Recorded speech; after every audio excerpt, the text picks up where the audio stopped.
All right, welcome to the Lever Movement Podcast. I'm your host, Brad Miles, co-founder and CEO of Lever. And with me today, we have a special guest, Jordan Collison. Jordan, how are you doing? Good. Yeah, thanks for having me on. It was nice having a brief chat before and connecting a little bit. So yeah, excited to talk a little bit more about it. Yeah, I think we're going to have a good conversation today for our listeners. I think they'll get a lot from what we're going to be chatting about. But before we dive into all that, can you kind of give our listeners a little bit of a background on who you are and introduce yourself? Yeah, so a little bit of my background. I ran throughout high school, ran throughout college, university. So I started out at the University of Windsor, where I'm at now. Had a little bit of a longer undergrad experience. So after my first year at Windsor, I spent 2 years after that at the University of Montana. And then I actually transferred back and competed and studied at the University of Windsor again for my last 2 years. And then following that, I had a brief stint in Thailand, where I just took a gap year, ended up teaching physical education over there. Trying to figure out kind of what I wanted to do, where I wanted to go with the kinesiology background.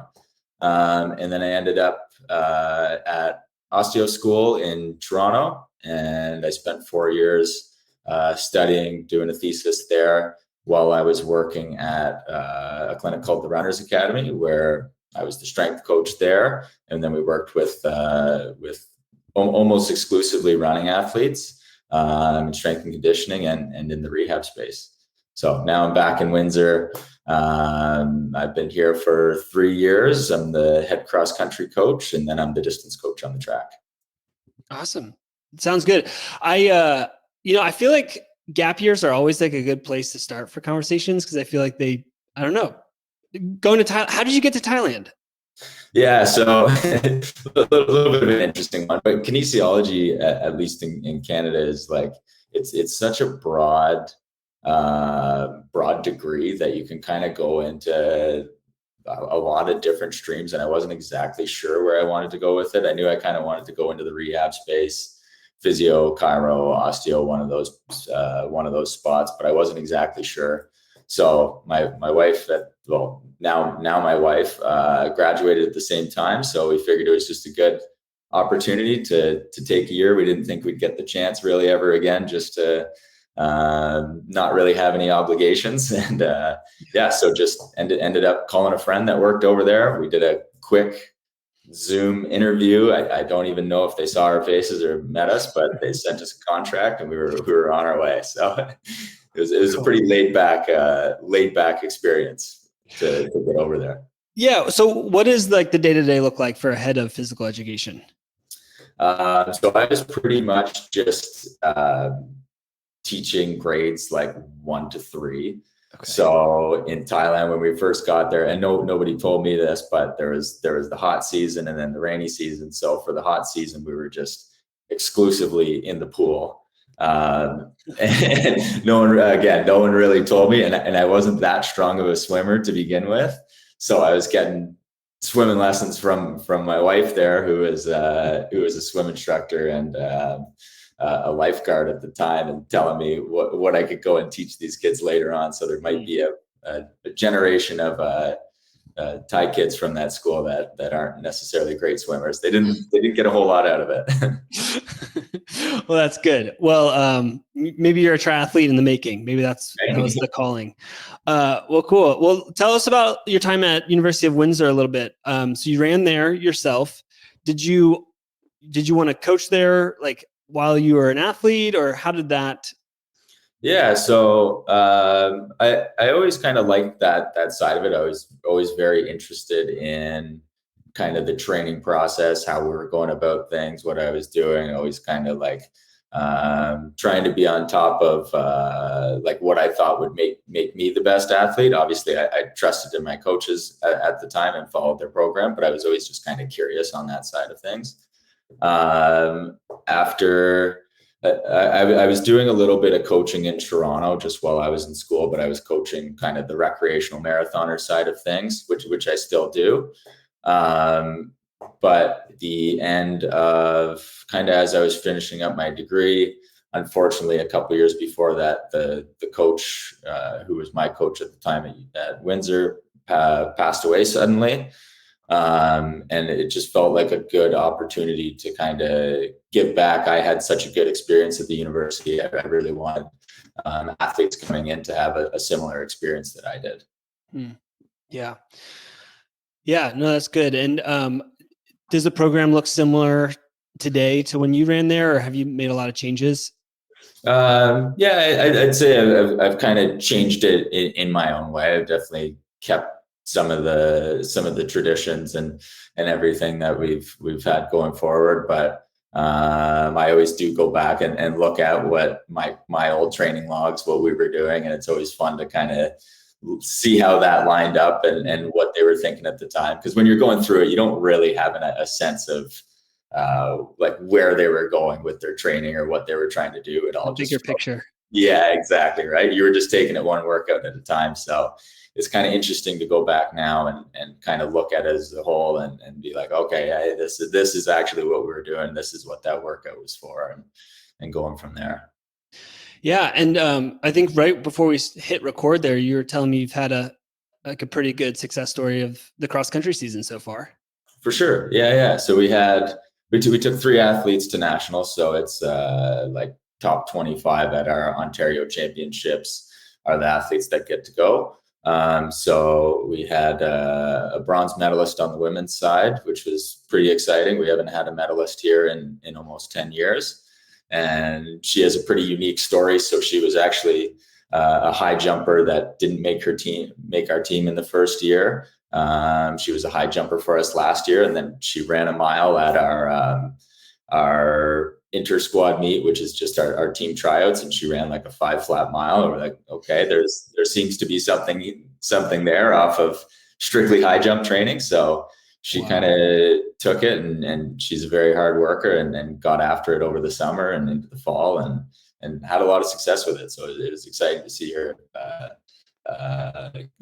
finish in the top 3 there. Yeah, so top 3 at nationals, and that's within a year of becoming a runner, essentially. Yeah, so she would have started last winter. She would do maybe 1 or 2 workouts with us, and then she was high jump for the rest of the workouts. And then this summer, she dropped the high jump, and we started focusing on some of the longer events, and yeah, she just really took to it. So she was certainly a surprise of the season and a surprise of the national championship. So that was a pretty cool experience there. Yeah, I'm guessing she wasn't on anybody's radar to start the season. No, absolutely not. That's okay. So how do you as a coach like steward an athlete like that who doesn't really have too many miles under their legs? Is she a fairly just resilient athlete, or were there, strategic things you did as a coach to get her the miles that she needs in her legs to be able to compete in a cross-country championship? Yeah, so she is a very resilient athlete, and I think that's like definitely one of her strengths. She's a strength coach on the side, so she was already very involved in that. She did have like a lot of strength work, a lot of conditioning under her belt, which was made it for an easier transition to just add the miles on. We did use the lever quite often on her easy days. So, okay, maybe she can't handle 80 to 100K weeks quite yet, but getting the workouts that we needed to, and then those easy days to take off some of the load and just slowly introduce that into her routine made it pretty beneficial. So even on her off days and some of her workouts, we would take, it started as like 100% biking, and then we'd slowly kind of transition that. Okay, this week we're 25% lever, and then 75% bike, and then 50-50, 25-75, and then we were back at it. So yeah, it's been we've been easing her into it for sure, but getting through a healthy season leaves the door open for the next coming seasons here. Yeah, and with her kind of experience in strength training, it sounded like you were making that point of like that helped just from a resiliency standpoint. Does Windsor focus on strength a lot, like within their endurance programs? Yeah, we have a pretty big focus on it. Like we never have it to the point where it's taking away from their workouts. Like, we still understand that, okay, this is supplementary to your running.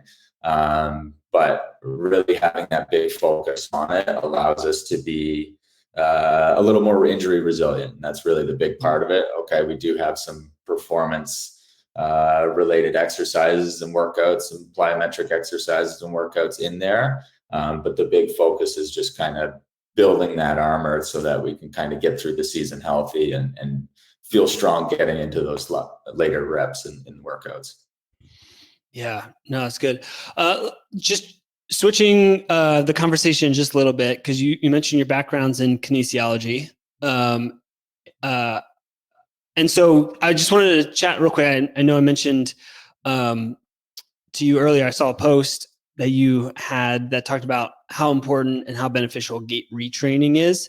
Can you kind of talk us through what gait retraining and like why to do it or when to do it? Right. Yeah. So yeah, that's always been a big part of kind of the injury rehab space that I've kind of been in as a kinesiologist and as an osteopath, because you can do a lot of good work, let's say on the table, good manual work and get things moving the way you want to. But if you're kind of going back into those patterns that kind of caused that problem in the first place, then that's not going to stick so long, right? So a lot of my assessment at the beginning is watching someone walking, watching someone running, seeing where those movements are that we can kind of take some loading off, and then we can get into the treatment space from there. I know a lot of gait analysis get very specific. You can get into some of the really expensive equipment where you're getting the dots put on and you're watching your knee come in by 2-3 degrees. That's not really where I go with it, especially for distance runners. Might be a little bit more of like a sprint thing where you're trying to get very highly technical with it. But for distance, it's just like a little bit of the eye test. Okay, we're looking for a couple different patterns, a couple different positions within the stride that you're looking at. And then we just try and introduce some really simple cues that people can take and kind of build on from there. So I really only like to give people 2 or 3 things to work on so that they can actually introduce that and make a little bit of a difference. So we're not trying to change everything at once, because as you know, like once you add something totally different and totally new, you're going to start loading different muscle groups and loading different tissues, and you get into a problem in its own right. So is this rare for a coach to like dive this much into gait retraining? You know, when I went to school, I feel like we didn't really talk about our gait at all. It was more so like, let's just survive the season and try to get out the other side, like healthy. Okay, so just in your circles, do a lot of other coaches at your level work on the gait retraining aspect with their athletes, or is what you're doing pretty rare? I think it's starting to become more and more popular. Like I do see a lot of coaches, even distance coaches now, like running over wickets and using wickets in practices and after practices to kind of get whatever they're trying to get out of it, but like essentially just trying to improve their form in different places throughout the workout. We might be a little more detailed in that just because that is my background. So I'm always kind of looking for that and where we can gain a little bit of an advantage. Especially when it comes to like the rehab space. Like I see a huge benefit in it just from reducing injuries. So if we can keep an athlete healthier and healthy from season to season, I think that's really kind of where the magic happens, is starting to string together seasons. So yeah, I do kind of put a little more emphasis on it than most, I think. Yeah. And when you have an athlete that is coming back from, like, let's call it a stress fracture, where they've been off their feet for a few, weeks, a couple months, is their gait different from before their injury? Do you see, or is muscle memory kicking in and, they're running pretty similar again? Yeah. Pre-injury. Right. Yeah. Like I think their stride overall, like the basics of it is there. But once you kind of narrow it in and kind of check out what's happening, let's say it was like a stress fracture on the right side, what we typically end up seeing is athletes want to stay away from that right side. And that's just a little bit of the nervous system just tends to remember, right? So it takes a little bit to gain some confidence in that side again. So whether it's exercises or strengthening, or just trying to have a little more emphasis on it, just trying to get that a little more evenly distributed. And we typically have videos from before and after, so we can kind of see what changes did happen, and we can kind of address them as we need to from there. Yeah, I feel like, the imbalances side of things definitely pops up more after injury. What are some of the common, even for like a healthy endurance athlete, maybe even some of your age group marathoners, of like, what are some of the imbalances or, let's say non-activated muscle groups that should be activated while we're running?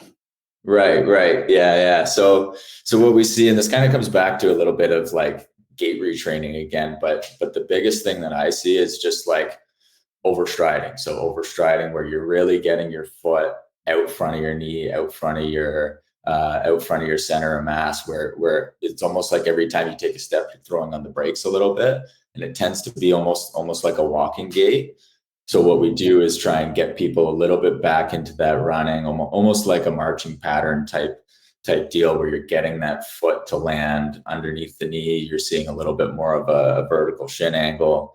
And then really what that does is it sets the foot up and sets your pelvis, sets your rib cage up in a good position to be ready to hit the ground. And so those muscles are a little bit more active, and then you can have a little bit more of a fluid gait. Like if you're starting to overstride and get out in front of you, often if you're too far out in front, you're going to be too far out the back, and then just things don't really fall into place there, and you kind of just work around those compensations like you were talking about earlier.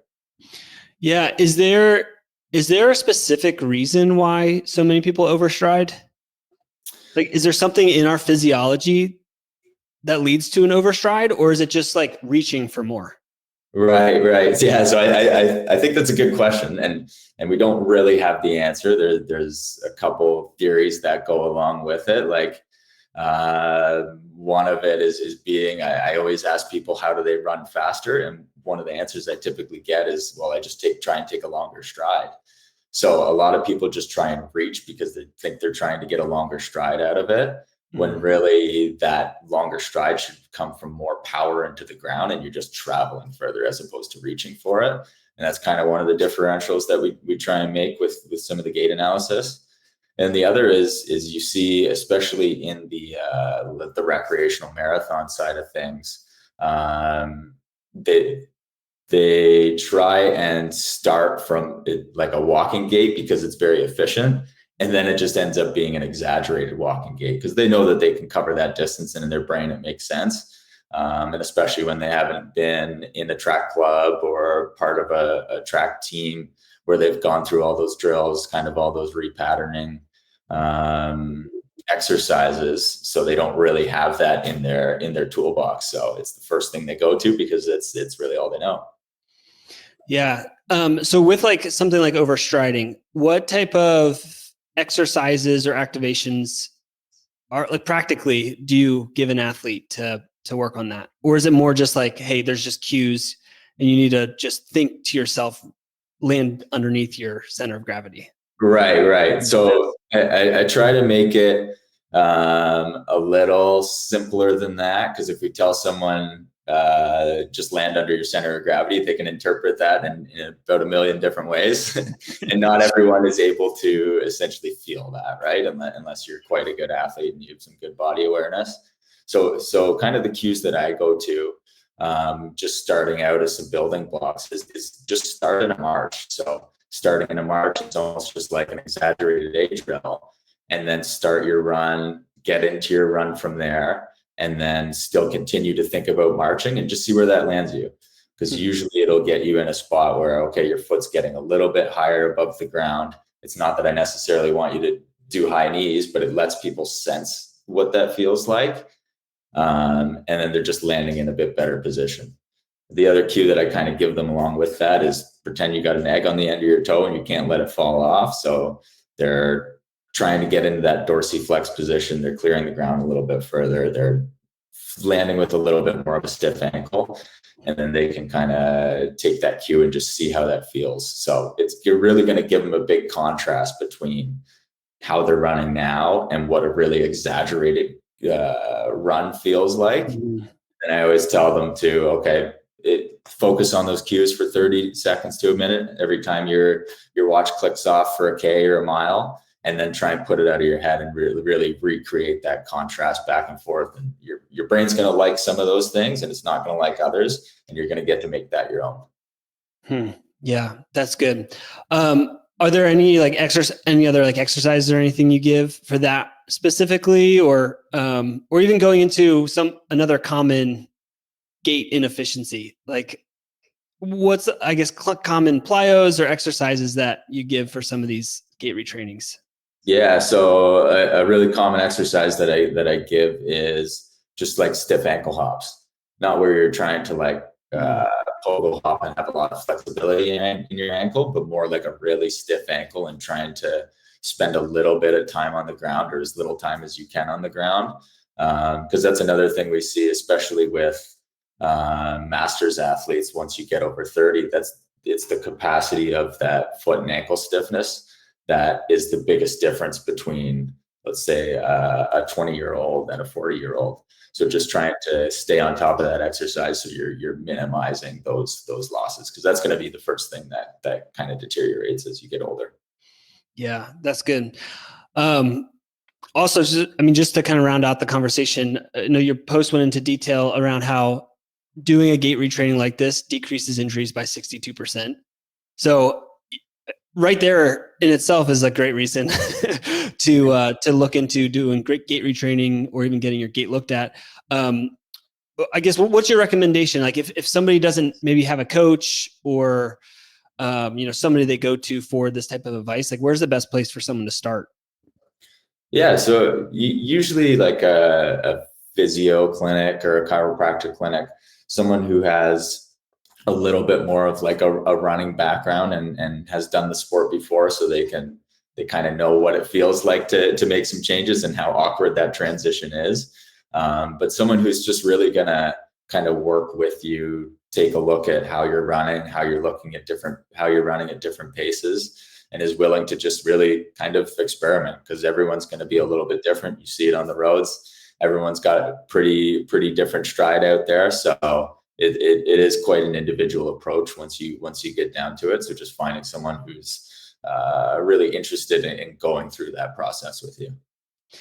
Yeah, no, that's good. And I think this topic is super important, just because anywhere from beginner runners to very elite runners are always looking at their gait. I feel like on the elite side, they're almost looking at their gait even more. I was just talking this week to one of my friends who's a professional runner, and he was just saying, he had his gait looked at by his physio, and he didn't realize that he was not activating his glutes during his run. And and it was just like, the physio gave him a few exercises and like workouts to do to start activating his glutes, and he was like, night and day, it's changed. Right.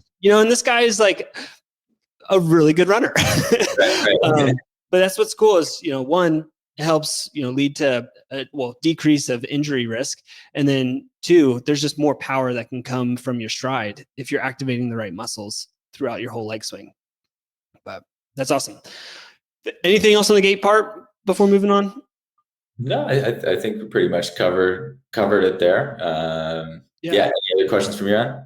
No, thanks for diving into that. I know we went off script a little bit, but I think that was really helpful. So you've also had the lever system for your team and for a few of the athletes that you've coached for a few years now. Kind of wanted to spend the last few minutes just talking through, how are you incorporating the system for your team? What type of uses are you using it for? Whether it's on the rehab side or the performance side, and kind of just go from there. Right. Yeah. So when we first got it, it was almost traditionally being used like for cross training or to take a little bit of load off. We have athletes kind of monitor how they're feeling, injuries and stuff that pop up along the way. So when we do have someone kind of get into, let's say, an injury that's going to take them out for a week, We'll have that first week, we'll have them almost exclusively on the lever on their easy days. And then we kind of go by, I think I was talking to you about it earlier, but like 25% on the lever, 75% running, and then 50-50 and 75-20. So we slowly just introduce that amount of body weight running again. We found it very helpful. Like a lot of our guys use it, and now they're even using it for let's say a long run where they just feel a little bit beat up from the indoor track and they just need to take a little bit of a load off it. It allows them just to still kind of hit the pace that they wanted to for that run or for that workout, and just not feel so beat up. So yeah, that's good. So so when you talk about, you know, your athletes know their bodies, and let's say something flares up, and instead of taking a week off, you'll mainly just have them offload that week with the lever system. What type of injuries do you see like popping up throughout a season, like that, where like taking 1 week off kind of helps them get back into just feeling good again, their body's, you know, giving them the right cues again, they can kind of they can just move forward with their normal training. Right. Yeah. So we see a lot of more so like tendon injuries. So like obviously overuse injuries, but anytime we get like a little bit of like a tendon injury, unfortunately there's just a little bit of like a healing timeline to it that you can't speed up. All you have to do is try to not aggravate that again. So we can kind of still push training forwards without aggravating that. And we just try and find that line of, okay, how much body weight do we need to take off? Can we still hit the paces you wanted to? Maybe we use it as a little bit of a different session where, okay, if we're on the lever and the treadmill in the first place, maybe we're just trying to get a little bit more turnover, and then dial off the volume of that workout and try and push a few other like capacities forward. Okay. Yeah. And with tendons too, especially given your background, I think a lot of the research and the conversation lately has been that, like, you know, the old adage of rice is kind of antiquated, right? Especially with the tendon stuff. Like, it's more helpful to actively load in a controlled environment the tendons for like repair. Yeah. Do you have any like specific protocols that you look at, or just given your background, you know, do you just kind of just know like what the athletes need from a return to run standpoint? Right. Yeah. Yeah. So kind of the first thing that we do is like you said, the rice method isn't exactly what they thought it was doing, or isn't as beneficial as we hoped. So we get into loading almost immediately. So let's say it's a quad injury or a patellar tendon. Then we're typically trying to find an isometric loading right away. So either like a really simple version being like a wall sit. So 3 sets of 30 to 40 second holds at whatever we say 2 tolerance. So whatever load you can hold, and it doesn't recreate that pain. The higher the load, the more good load is going to actually go through that tendon, and the more restructuring is going to happen pretty quickly.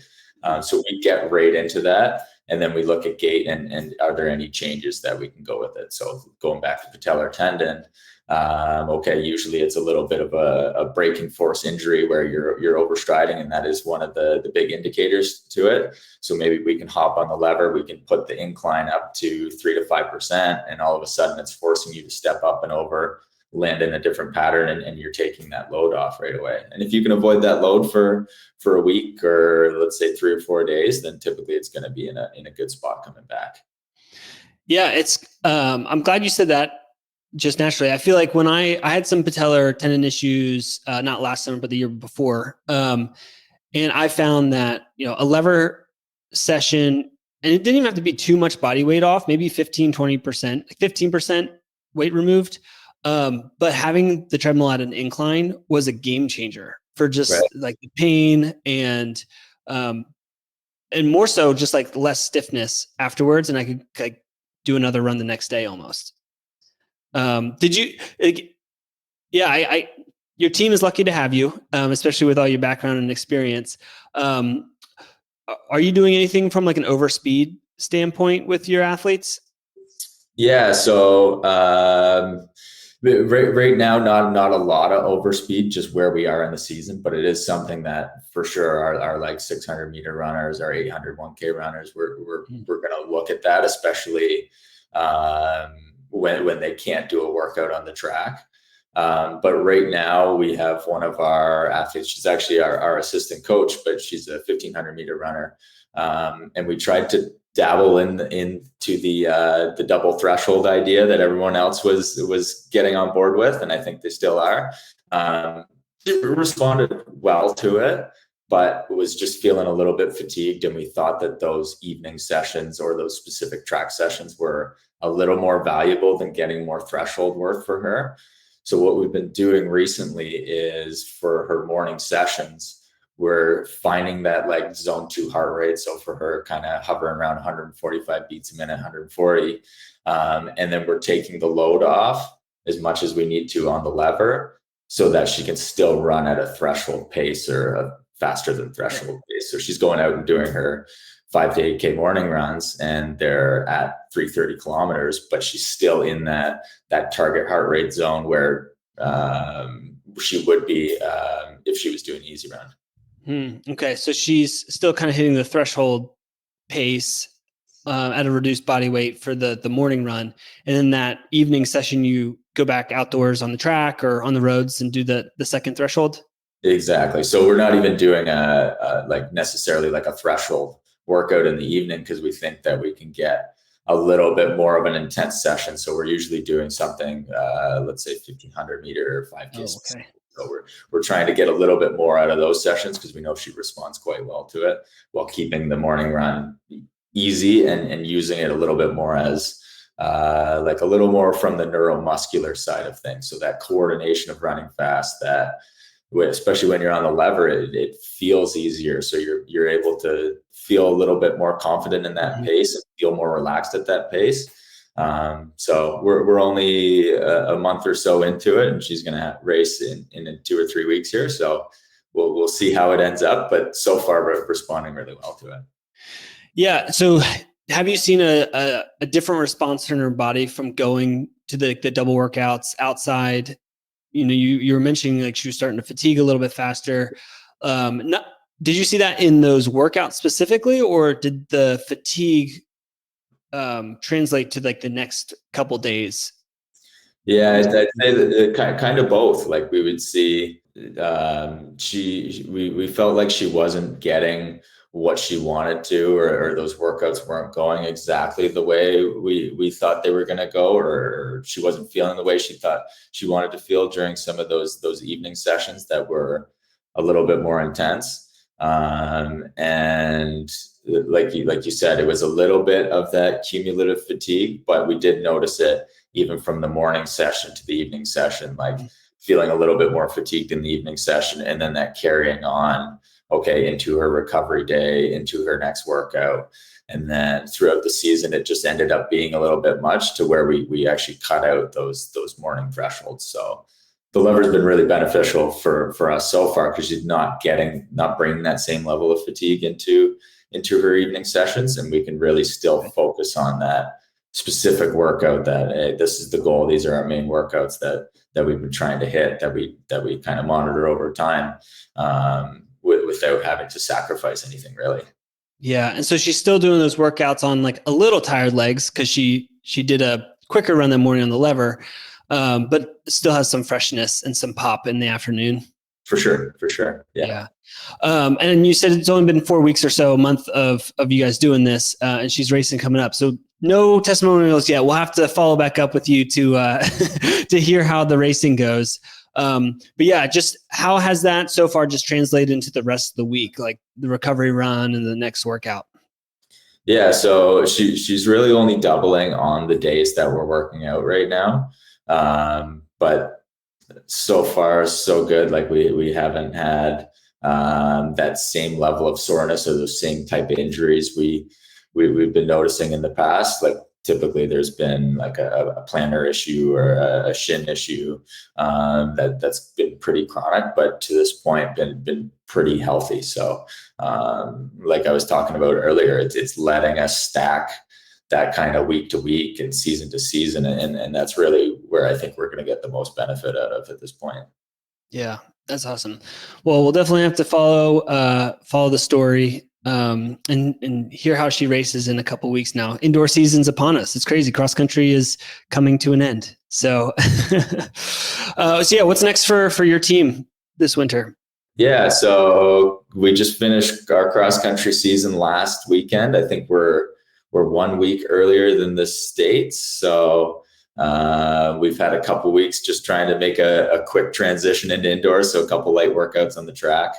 We're going to have a week break in there, and then start of January, we're right back to it. So it happens very quickly. It goes by fast. Yeah, no, that's good. Well, we'll definitely be following along. What's the best way to follow your team and what you guys have going on? Yeah, so you can either find us on Instagram, is where most of our social media goes out to. So Windsor Lancer XC, or myself at just Jordan Collison on Instagram. That's great.